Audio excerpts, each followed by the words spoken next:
جناب فاطمہ الزہرا رضی اللہ تعالیٰ عنہا کے مکان پر کالی کملی والے تشریف لائے، دروازے پہ کھڑے ہو کر فرمایا لختے جگر میں اندر آیا چاہتا ہوں۔ اندر سے آواز آئی ابا آپ اندر تشریف لانے سے پہلے اپنی چادر اندر پھینک دیں۔ سمجھ گئے تنگی ہے، چادر پھینک دی، تشریف لائے، پوچھا کیا بات، عرض کی ابا اتنا کپڑا بھی نہیں ہے جو اپنا بدن چھپا سکوں۔ مدنی کریم صلی اللہ تعالی علیہ وسلم تشریف لائے، سید فاطمہ الزہرا نماز پڑھتی پڑھتی گر پڑی مصلی پہ، پوچھا لختے جگر کیا ہوا، نور نظر کیا ہوا، یہ بات کیا بنی؟ رونے لگی ابا آج تیری بیٹی کا 5 دل کا فاقہ ہے، 5 دن ہو گئے روٹی نہیں کھائی، کوئی شے دستیاب نہیں، ایک کھجور کا دانہ بھی نہیں، اس لیے کمزوری آ گئی، اس لیے گر گئی ہوں۔ سرکار نے فرمایا لختے جگر مصلی اٹھا۔ فاطمہ الزہرا نے مصلی اٹھایا، دیکھا نیچے سونے کا ڈھیر لگا ہوا ہے۔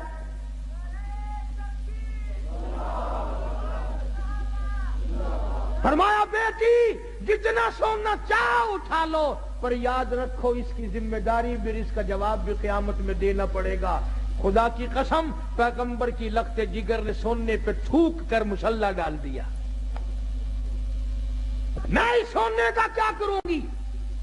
جناب مدنی کریم صلی اللہ علیہ وسلم کے بہترین سارے صحابہ کے سردار صدیق اکبر دوپہر کے وقت مدینہ پاک میں مسجد نبوی میں دھوم میں بیٹھے ہیں۔ فاروق اعظم آئے، پوچھا ابو بکر ابھی تو نماز کا وقت نہیں ہوا، ابھی سے کیوں بیٹھے؟ فرمایا فاروق 2 دل کی بھوک نے بےتاب کر دیا۔ فاروق اعظم فرمانے لگے اپنا بھی یہی حال ہے، 3 دن کی بھوک نے تنگ کر دیا، میں بھی گھر سے نکل آیا۔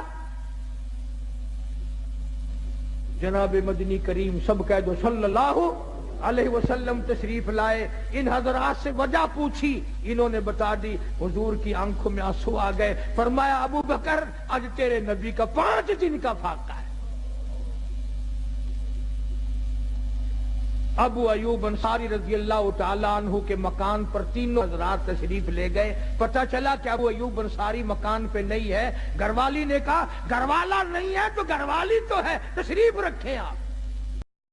کھانا پکایا، سامنے رکھا، آپ نے ایک روٹی پہ سالن رکھتے ہوئے فرمایا 5 دن کا تو میرا فاقہ ہے، میری فاطمہ کا نہ جانے کتنے دنوں کا فاقہ ہے، پہلے یہ روٹی اسے پہنچا کے آؤ۔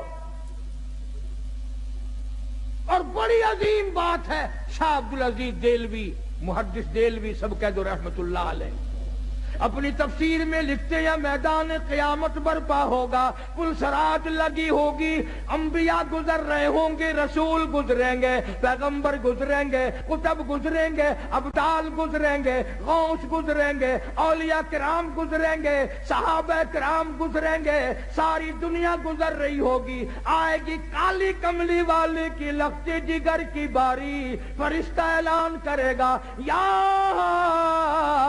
معاشر الانبیاء والاولیاء یغضوا من ابصارکم،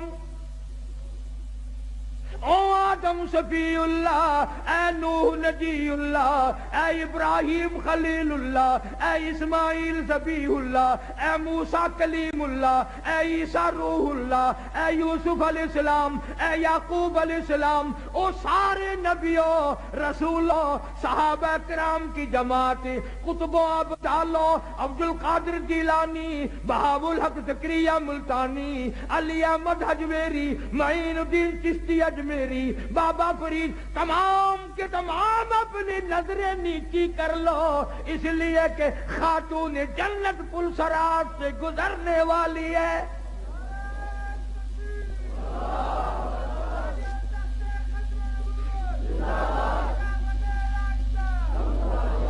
کتنا بڑا مقام ہے خاتون جنت کا رضی اللہ تعالیٰ عنہ، جو قرآن کریم کی اتنی ماہر تھی. بیمار ہیں سیدنا علی مرتضی سب کا جو رضی اللہ تعالیٰ عنہ کو بلایا، فرمایا علی میرا انار کھانے کو دل چاہتا ہے، گھر میں پیسہ نہیں، سوچا لاؤں گا. باہر سے کوئی آیا اور اس نے حضرت علی نے ایک انار لا کے دے دیا سیدہ فاطمہ الزہرا کو. ابھی کھایا نہیں، دروازے پہ کسی فقیر نے آ کے دستک دے دی، وہ انار اس فقیر کو دے دیا. ابھی وہ دور نہیں گیا تھا کہ کوئی 10 انار دینے والا بھی آ گیا. علی مرتضیٰ نے ایک انار دیا کہ یہ اور اللہ نے انار بھیج دیا، اب تو کھا لے. تو حضرت فاطمہ کہنے لگی ایک کیوں 10 لوں گی، وہ پورے کرو. انہوں نے کہا تجھے کیسے پتا چلا کہ 10 آئے ہیں؟ فرمایا قرآن میں نہیں آتا من جاء بالحسنۃ فلہ عشر امثالہا، جو خدا کے نام پر دے گا اس کو 10 دنیا میں ملے گا، 70 آخرت میں ملے گا. میرے 10 پورے کرو. قرآن کی مہارت تھی.